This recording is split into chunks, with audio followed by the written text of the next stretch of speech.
Hello students, today we are going to start with Ode to Evening by William Collins. As you know, we have read Elegy Written in a Country Churchyard earlier by Thomas Gray, and I hope you all have understood the poem. If you have any problem regarding that poem, you can ask me. Today we'll start with Ode to Evening. It's written by William Collins, and the poem goes like this. If aught of autumn stop or pastoral song may hope chaste eve to soothe thy modest ear. Now, in the PDF, I have given the lines of the poem and the simple explanation of the poem. You can read that and ask questions accordingly. So, in this poem, the poet writes about the time of the evening, which he has personified as Eve. Ode to Evening is a ode. Ode, as you know, is in a form of an address. And here Eve is personified. Evening is personified as Eve. What he wants to say is that Hesperide is the goddess of evening. He's talking to Hesperides, and Collins says that if one day she comes to realize that the autumn songs or the rural melodies have ceased, autumn being the archaic word for a musical pipe crafted out of straw. Autumn, what does autumn means? It's a musical pipe crafted out of straw. Straw से बना हुआ एक musical pipe है जिसको बजाती है. कौन बजाती है? इवनिंग के जो सॉन्ग्स हैं वो आपको उस पाइप के थ्रू सुनाई देते हैं. Then he hopes to the unwed eve to be able to comfort her virgin ears by singing a song to her. अब यहाँ कॉलिंस क्या कह रहे हैं कि जो इवनिंग है उसको वो सूद करने की कोशिश कर रहे हैं. सूद मतलब कंफर्ट करना, किसी को आराम पहुंचाना. अब वो कहता है कि जो इवनिंग है उसके जो वर्जिन ईयर्स, वर्जिन जो किसी तरह से ख़राब नहीं हुए हैं, डिस्ट्रॉय नहीं है, जो चेस्ट है, जो पवित्र है, जो क्लियर है, और उसके लिए वो सॉन्ग गा के सुना रहा है. अब वो उस सॉन्ग को कंपेयर कर रहा है like thy own solemn springs, thy springs and dying gales. ये जो सॉन्ग है ये तुम्हारी स्प्रिंग्स की तरह हैं, तुम्हारे स्प्रिंग्स की तरह हैं, और तुम्हारी resting gales. Dying gales are the resting gales. Gale is wind, हवा. रेस्टिंग मीन्स जो बहने के बाद शांत हो गई है.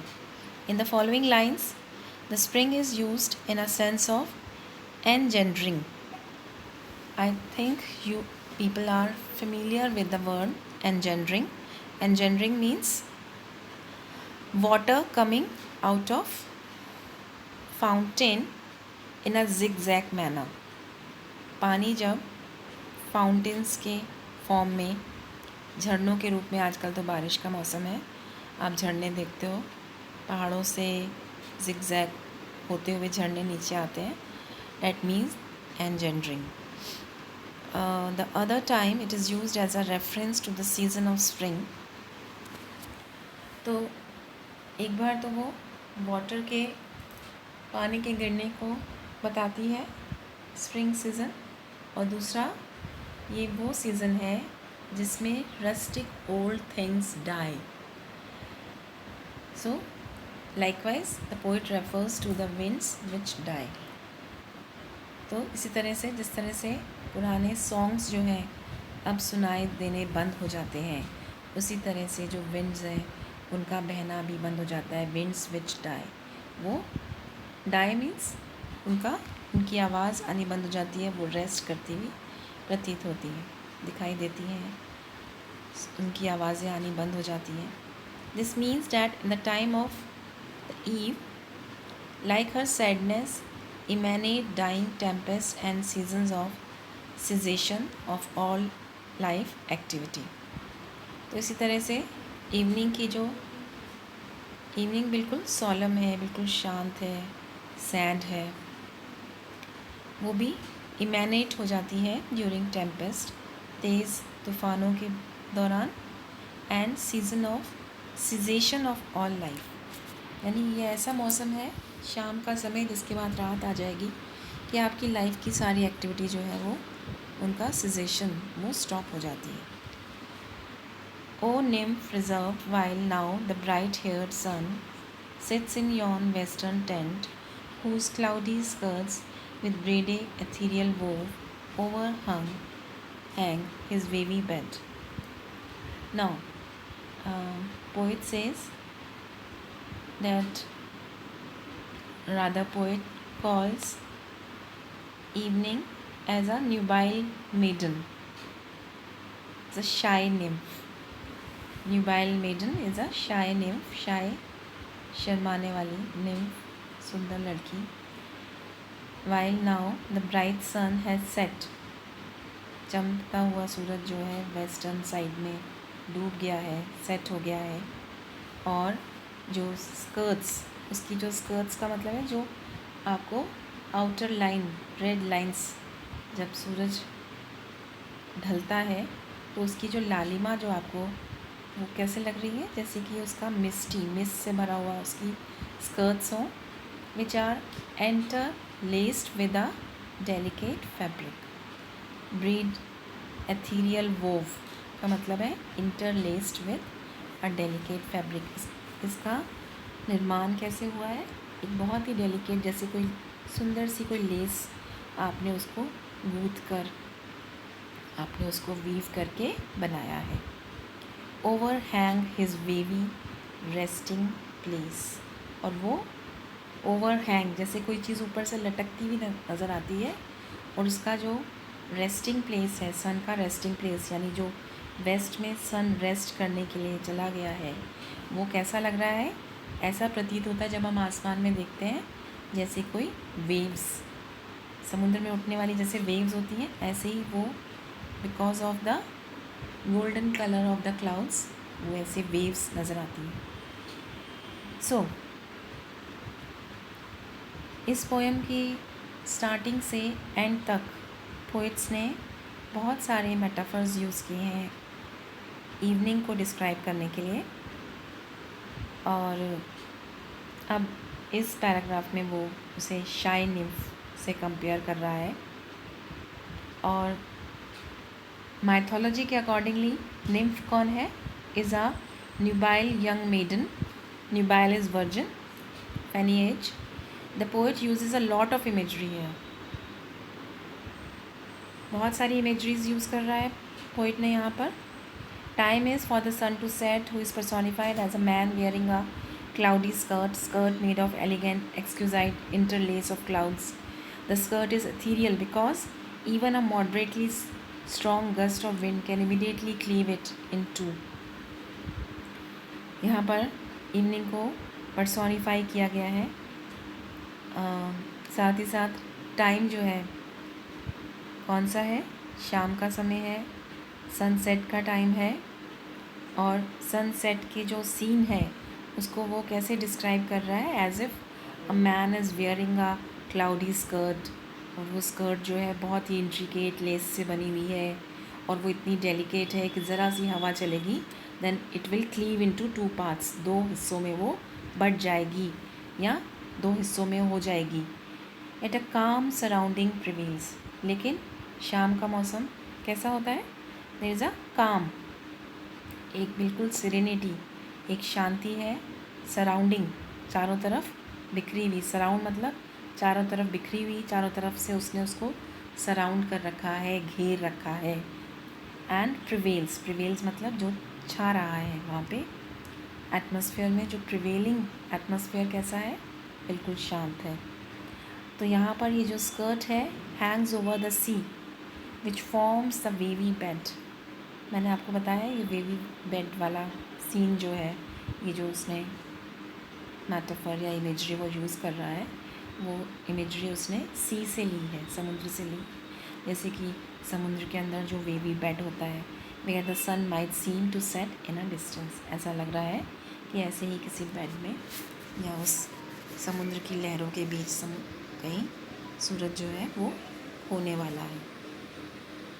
Now air is hushed save where the weak-eyed bat with short, shrill shriek flits up on leathern wing, or where the beetle winds his small but sullen horn as oft he rises amid the twilight path against the pilgrim borne in heedless hum. I think ये जो lines हैं ये आपको याद दिला रही हैं grey की एलर्जी, जब वो बात करता है कि जब वो चर्चयार्ड में बैठा हुआ है तो उसे केवल जो आवाज़ें सुनाई दे रही हैं वो किसकी थी? आउल की आवाज़। तो यहाँ पर भी हवा जो है बिल्कुल शांत है, हश्ड है, रुकी हुई है। वीक आइड बैट जो है, रात के समय आपको पता है जो बैट होता है चमगादड़, उसे कम दिखाई देता है। अब इसकी छोटी श्रिल, बहुत ही पैनी तीखी श्रीक, चीखें सुनाई देती हैं। फ्लिट्स पाए, अपने विंग्स, उसके विंग्स कैसे हैं? लेदरन, वो जो काले रंग के चमड़े नुमा जो विंग्स दिखाई देते हैं। फ्लिट्स, जब वो ज़ोर से फड़फड़ाता हुआ उड़ता है तो उसकी एक चीख से सुनाई देती है। अगर आप ध्यान से देखोगे तभी दिखाई देगा, अदरवाइज़ आपको ऐसा लगेगा जैसे कुछ चीज़ एकदम से आपके पास से सडनली पास हो गई। तो ये आवाज़ आपको सुनाई देती है एक तो बैट की श्रिल श्रीक्स, फिर बीटल अपना विंड्स मतलब गोल गोल घूम रहा है बीटल, उसकी आवाज़ सुनाई देती है। His small sullen horn, small मतलब छोटा, उसकी आवाज़ बिल्कुल कम है, छोटी है in comparison to the shrieks of the bat. Okay, और उसका जो हॉर्न है, उसकी जो आवाज़ है वो कैसी है? सलन, बिल्कुल सलन होता है उदासी में डूबी हुई। एज ऑफ्ट ही राइजेज, जितनी बार वो बीटल आसमान की तरफ ऊपर उठता है।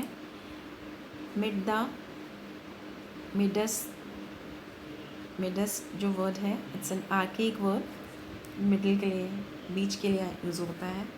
ट्विलाइट पाथ, गोधूली का टाइम है और उस रास्ते की तरफ बढ़ता हुआ बीटल का sound.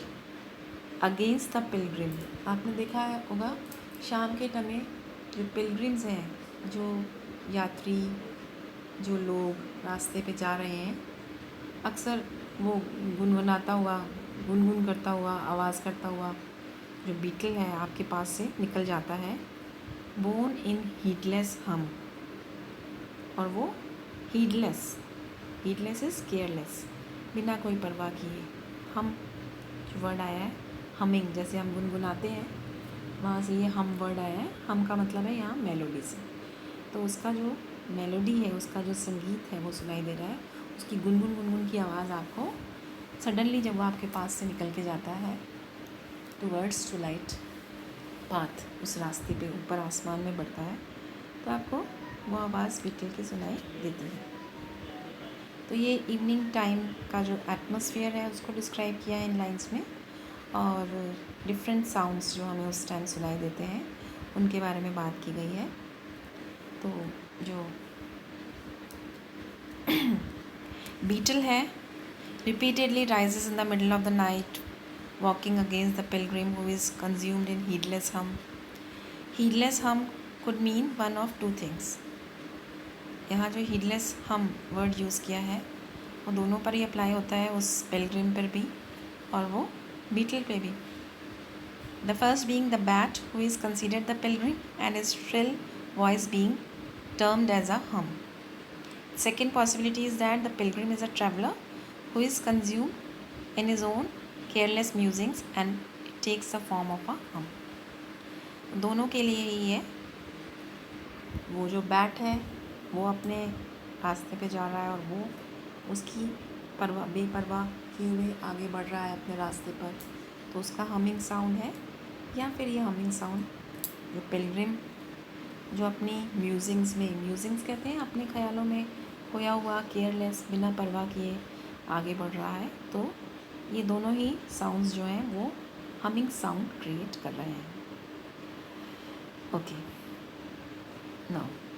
Now teach me made composed to breathe some softened strain whose numbers stealing through thy darkening veil may not unseemingly with its stillness suit, as musing slow I hail thy genial loved return.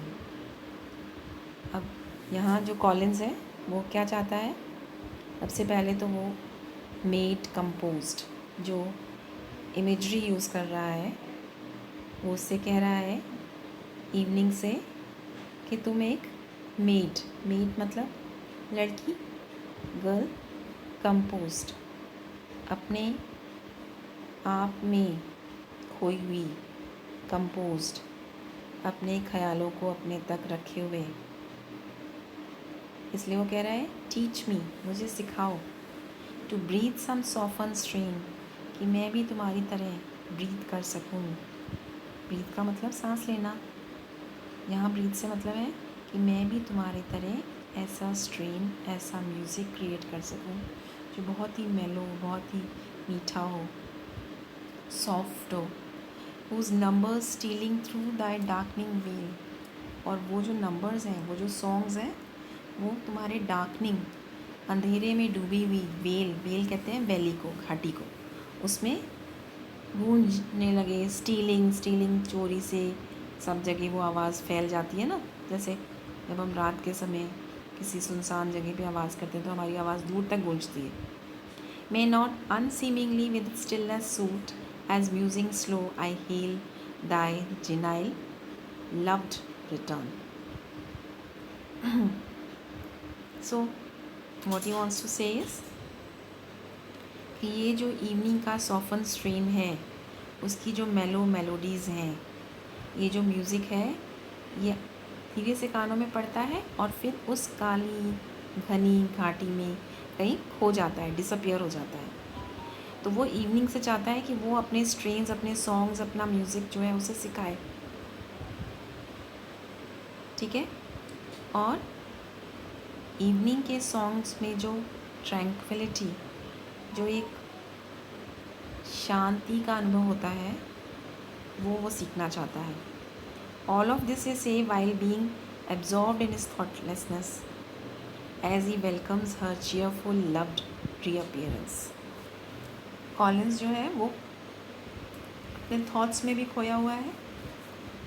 Thoughtlessness का मतलब है यहाँ ज़्यादा कुछ वो सोच नहीं पा रहा है, और वो उसकी loved appearance, reappearance, loved is जो आपको पसंद है, जिसका आप वेलकम करते हो. तो इवनिंग का जो साउंड है वो कैसा है? बहुत ही चीयरफुल है और उसको वो वेलकम कर रहा है. In the next line, for when thy folding star arising shows his paly circlet at his warning lamp. ये जो 2 लाइन्स हम ले रहे हैं, इसमें वो बात कर रहा है, talk about the unfolding of the evening. यहाँ जो फोल्डिंग स्टार की बात की गई है, शाम को निकलने वाला वो जो फोल्डिंग स्टार है, रिंकलिंग स्टार शोज़, और वो एक वार्निंग लैम्प का भी काम करता है. तो यहाँ जो उसका फोल्डिंग स्टार है, attributes to the twinkling star, ये जो एट्रीब्यूट वो दे रहा है वो उस चमकते हुए तारे को दे रहा है जो कि आसमान में दिखाई दे रहा है. शाम को जैसे ही सन सेट होता है तो उस सन की वो जो लालिमा होती है उस लालिमा में अचानक से वो तारा जो है वो दिखने लगता है। तो ये जो तारा है ये किसके तरह है, एक वार्निंग लैम्प की तरह है, क्योंकि उसका कलर कैसा है, ऑरेंज कलर है। तो वो लालिमा लिए हुए वो जो उसका लैम्प है वो एक वार्निंग लैम्प की तरह हो जाता है। However circlet is a crown which shines silvery. Circlet कहते हैं वो जो गोला आपको उसके आसपास सर्कल दिखाई देता है उस स्टार के आसपास, डैट इज़ सर्कलेट। वो एक क्राउन का काम कर रहा है, एक क्राउन की तरह है। क्राउन क्या होता है, ताज की तरह है। क्राउन जो हम सिर के ऊपर ताज पहनते हैं, दैट इज़ क्राउन। तो ये जो सर्कल है वो इवनिंग के हेड पर एक क्राउन का काम करता है, क्योंकि उसका जो कलर है वो कैसा है, शाइन सिल्वरी, चमकीला, सिल्वर जैसा, चांदी का जैसा रंग होता है वैसा है। However since the folding star is so bright, क्योंकि ये जो फोल्डिंग स्टार शाम के समय निकलने वाला ये जो तारा है ना, वो जो फोल्डिंग स्टार है वो इतना ब्राइट है कि उसका जो सर्कलेट है, उसका जो गोला है ना, उसके आसपास की जो लालिमा है वो जो पेल कलर है उसके कंपैरिजन में वो कलर पेल हो जाता है, क्योंकि वो इतना चमकीला है तो वो कलर पेल दिखाई देता है ना, उसका कंपैरिजन किया जाए तो। जो इवनिंग टाइम है when there is still some light in the scenery, शाम का समय, गोधूली का टाइम, जो लाइट का टाइम, वो टाइम होता है इवनिंग टाइम, जो बहुत ही सुंदर लगता है। और ये वो टाइम होता है जब कि हमें बहुत अच्छे से हम सीनरी को एंजॉय करते हैं। क्यों, क्योंकि अभी भी थोड़ी लाइट बची हुई है जिससे हम आसपास की चीज़ों को अच्छे से देख पाते हैं, क्योंकि थोड़े टाइम बाद हमें पता है कि नाइट हो जाएगी, रात हो जाएगी, अंधेरा हो जाएगा और हम उन चीज़ों को नहीं एंजॉय कर पाएंगे। Okay, the fragrant hours and elves who slept in flowers the day, and many a nymph who wreathes her brows with sedge and sheds the freshening dew, and lovelier still, the pensive pleasure sweet, prepare thy shadowy car. So, the poet describes the sweet smelling hours of the evening. शाम के time